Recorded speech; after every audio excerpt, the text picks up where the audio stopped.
Hello friends, स्वागत करती हूँ आप सभी का अपने इस न्यू वीडियो में। ऐसे तो फ्रेंड्स वीडियो सब भी बना रहे हैं, बट मेरा जो खुद का एक्सपीरियंस है, मैंने एक बार पहले भी बताया है कि मैंने KVS में गेस्ट टीचर के लिए इंटरव्यू दिए थे, तो उनमें मुझसे क्या क्या क्वेश्चन पुटअप किए गए थे। मैंने एक दिया था इटावा KVS इंटरव्यू में और एक दिया था मैंने आगरा मैंने TGT PGT दोनों के लिए। वहीं मैंने यहाँ पर इटावा में भी TGT और PGT दोनों के लिए ही मैंने इंटरव्यू दिया। तो मुझे उनके कुछ पॉइंट्स याद आए। अभी तक ये पॉइंट्स आपको किसी ने नहीं बताए होंगे फ्रेंड्स, जो मुझे याद है खुद के एक्सपीरियंस से। तो मैं चाहती हूँ उनको आप भी समझें, सुने और देखें और उन पर अमल करें और आप नई धार दे सकें। तो चलिए फटाफट से मैं देख लेती हूँ कि मैंने क्या क्या पॉइंट्स नोट किए हैं। आ जाइए फ्रेंड्स।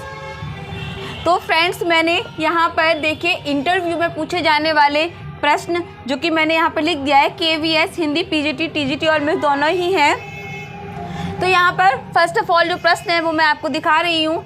गद्य और पद्य क्या है, दोनों में अंतर बताइए। ये क्वेश्चन पुटअप किया गया था इंटरव्यू में कि आप इन दोनों में अंतर बताइए, गद्य क्या है और पद्य क्या है। दोनों में आप उसे ये भी पूछेंगे कि क्या है, फिर दोनों को आपको अंतर भी करनी है। तो अगर कहीं भी थोड़ा सा भी डाउट है आपको इन चीज़ों में लेकर, तो अभी पर्याप्त समय है, तैयारी में जुट जाइए। और हाँ फ्रेंड्स, मेरे पास काफ़ी कमेंट्स आ रहे हैं कि क्या मैं तैयारी शुरू कर दूं। मेरे 117 हैं, मेरे 130 हैं। तो मुझे लगता है अब 120 या 115 सभी को तैयारी कर देनी चाहिए। इवन मैंने तो यूट्यूब पर ही सुना है, अच्छी क्लास वाले हैं जो, उन्होंने कहा है कि आज इसका 100+ है, उनको तैयारी शुरू कर देनी चाहिए।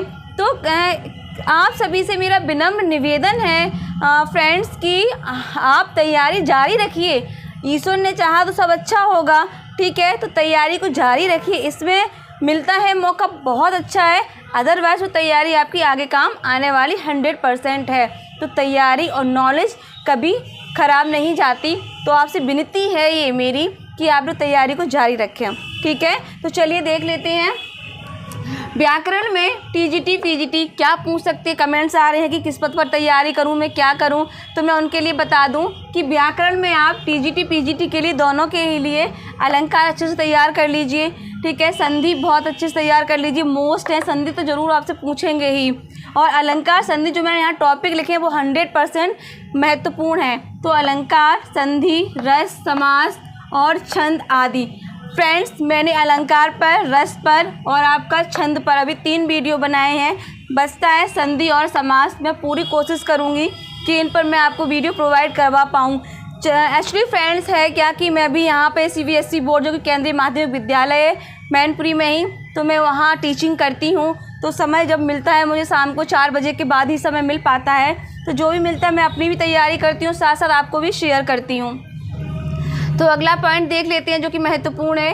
गद्य विधाएं जैसे आत्मकथा और जीवनी में अंतर पूछ लेंगे आपसे क्या है और गद्य विधाएं कौन कौन सी हैं।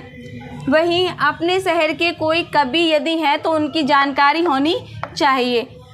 मान लीजिए आप जिस शहर से हैं, हो सकता उसमें एक से अधिक कवि रहे हों और हो सकता है एक कोई हो, 2 कोई हो जिनको आप जानते हैं, तो उनके विषय में आप पूरी अच्छे से जानकारी कर लीजिए। जैसे कि मैं अपने शहर से हूँ, यानी कि मैं मैनपुरी शहर से हूँ, तो यहाँ पर प्रसिद्ध हैं आपके श्री कमलेश्वर जी, काफ़ी अच्छे लेखक रहे हैं।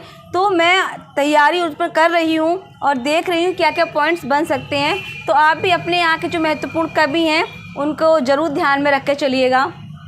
आगे देखिए, बर्तनी शुद्ध अशुद्ध, ठीक है। यहाँ पे बर्तनी शुद्ध अशुद्ध। फ्रेंड्स, मुझसे Agra KVS interview guest teacher के लिए पूछा गया था कि आप अंतर्राष्ट्रीय कैसे लिखेंगे, ठीक है। तो शुद्ध अशुद्ध बर्तनी लिखने के लिए आपको इंटरव्यू में दे दी जा सकती है। जिस इंटरव्यू की आप तैयारी कर रहे हैं, हर एक पॉइंट आपके लिए बेहद महत्वपूर्ण है। रचनाएं प्रसिद्ध कवि या कवियत्री की, मुझसे ये भी पूछा गया था कि महादेवी जी वर्मा की जो रचनाएँ हैं कौन सा संस्मरण है और कौन सा रेखा चित्र है। जी हाँ फ्रेंड्स, मुझे क्वेश्चन याद है, जो क्वेश्चन मुझसे पुटअप किया गया था। तो मुझसे महादेवी वर्मा की रचनाएं पूछी गई थी, उसमें ये पूछ लिया था कि कौन सा रेखा चित्र है, कौन सा संस्मरण है। तो ये रही आपको उनकी कवियत्री जो प्रसिद्ध है, उनकी रचनाएं भी आपको अच्छे से याद होनी चाहिए। आगे पॉइंट्स देख लेते हैं। रीतिकाल का अर्थ क्या है। अपभ्रंश के कवि, यानी कि आपको पहले देख लेना कि रीतिकाल का अर्थ क्या, अच्छी से जानकारी आपको होनी चाहिए फ्रेंड्स कि रीतिकाल का अर्थ यहाँ पर क्या हो सकता है। तो मुझसे ये क्वेश्चन पूछा गया था इटावा KBS में, ये क्वेश्चन मुझसे पूछा गया था, एक ये और मुझे लगभग एक इस यहाँ से क्वेश्चन पुटअप हुआ था, आत्मकथा जीवनी में से क्वेश्चन मुझे पुटअप हुआ था। तो फ्रेंड्स मुझे जो याद आए मैंने नोट डाउन किए हैं। मुझसे पूछ लिया गया था कि रीतिकाल का अर्थ क्या है, ठीक है, और अपभ्रंश के कवि कौन कौन से हैं, ये पूछा गया था। और वहीं एक प्रश्न और जो मैं यहाँ पे नोट डाउन नहीं कर पाई, मुझे याद आ गया, मुझसे पूछा गया था कि आदिकाल में पहेलियाँ लिखने वाले या मुकरियाँ लिखने वाले अमीर खुसरो थे, क्या आधुनिक काल में किसी कवि ने मुकरियाँ लिखी हैं? उस कवि का नाम बताइए। फ्रेंड्स मुझे नहीं पता था तो मैंने क्षमा मांग ली, क्षमा कीजिए, जानकारी नहीं है। जब मैंने घर आके पढ़ा देखा काफ़ी समय बाद मुझे मिला कि हाँ भारतेंदु हरिश्चंद्र जी ने भी मुकरियाँ लिखी हैं। तो एक महत्वपूर्ण पॉइंट से आप मेरी बात को सुन रहे हैं तो ज़रूर प्लीज़ इसको सुनिए, नोट डाउन कर लीजिए कि आधुनिक काल में भारतेंदु जी ने मुकरियाँ लिखी हैं। तो वहीं अगला पॉइंट्स देख लेते हैं। TGT के लिए, स्पेशली TGT के लिए जो आप तैयारी कर रहे हैं TGT वाले, संज्ञा सर्वनाम, क्योंकि मुझसे ये पूछा गया था। मैं जब भी गेस्ट टीचर के लिए अप्लाई की हूँ तो मैं दोनों के लिए अप्लाई की हूँ, TGT और PGT के लिए, पर अभी फाइनल जो KVS मैंने एग्ज़ाम दिया है उसमें मैंने केवल PGT का ही दिया है। तो TGT में मुझसे ये पूछे गए थे संज्ञा सर्वनाम क्रिया विशेषण पद वाक्य वाक्य रचना वाच्य।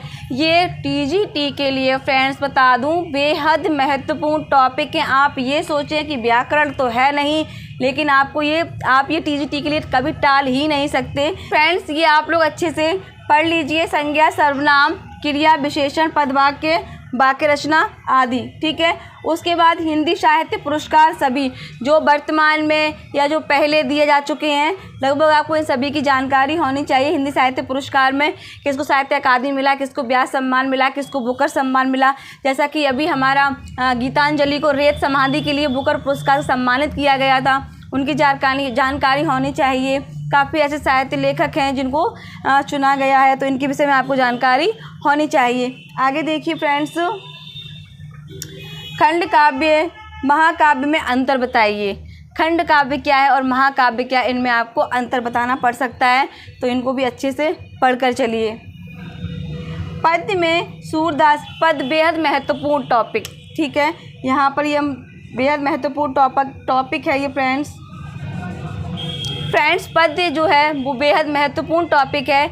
तो इसमें आपको जो पढ़ना है वो है आपका पद्य में सूरदास के पद, कबीर के पद, कोई कविता, कवि की जीवनी वगैरह आपको अच्छे से पता होनी चाहिए, क्योंकि पद्य में सूरदास के पद वो पूछ लेते हैं। चलिए सूरदास जी के पद सुने, मुझसे पूछा गया था, चलिए कबीरदास से कोई 2 पद सुना दीजिए, चलिए आप कोई कविता ही सुना दीजिए। कविता उनका फेवरेट टॉपिक है, चाहे TGT हो चाहे PGT हो, बिना कविता सुने वो आपको वहाँ से आने नहीं देंगे, क्योंकि मैं ये 2 बार देख चुकी हूँ, कविता ज़रूर सुनते हैं।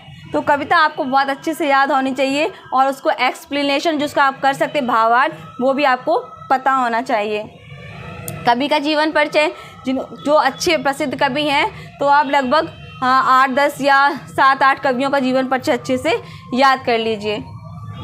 फिर है आपको हिंदी गद्य में क्या पढ़ना अच्छा लगता है। जी हाँ फ्रेंड्स, बेहद महत्वपूर्ण प्रश्न है, पूछ लेंगे आपसे कि आपको हिंदी गद्य में क्या पढ़ना अच्छा लगता है। तो जो आपको अच्छा लगे, अगर आपने कह दिया कहानी तो आपसे पूछ लेंगे चलिए कहानी किस लेखक की अच्छी लगती है उसके विषय में बताइए। तो जो आपका ऑप्शन हो कहानी, उपन्यास, जीवनी में से, उसके विषय में आपको पूरी जानकारी भी होनी चाहिए उस लेखक के विषय में, ठीक है फ्रेंड्स। फिर रेखा चित्र, इस पर अच्छी तैयारी, मतलब ये है कि जो भी आप गद्य में विधाएं आपको अच्छी लगें, उनमें जो लेखक हों आप बताएं 1-2 रचनाएं, तो उनके लेखकों के विषय में भी आपको पूरी जानकारी होनी चाहिए। तो फ्रेंड्स काफ़ी महत्वपूर्ण पॉइंट्स हैं मेरी दृष्टि से। आप क्या देखते हैं वो आप सोच सकते हैं, लेकिन मैं यही कहूँगी जो मैंने पॉइंट्स बताए हैं फ्रेंड्स, इन पर ज़रूर गौर कीजिएगा। फोर्स नहीं कर रही हूँ, लेकिन हाँ बहुत सरल तरीके से आपको इन्फॉर्म करा रही हूँ।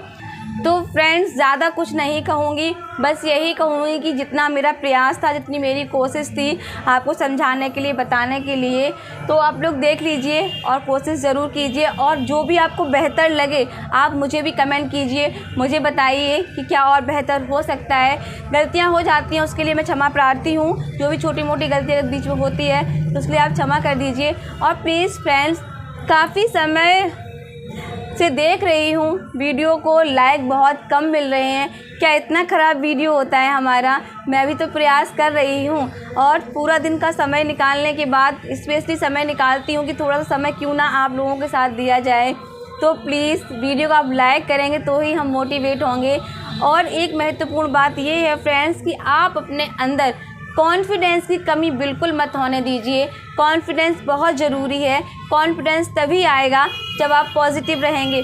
पॉजिटिव रहने के साथ साथ आप अपने विषय पर, तैयारी पर अच्छे से कमांड करिए। यदि आपकी तैयारी अच्छी होगी, कमांड अच्छी होगी, तो निश्चित सफलता हासिल होगी और आपका कॉन्फिडेंस, आत्मविश्वास अच्छे से डेवलप होगा। तो इसी के साथ फ्रेंड्स, चैनल को सब्सक्राइब कीजिए, वीडियो को लाइक कीजिए। थैंक यू, धन्यवाद, शुक्रिया।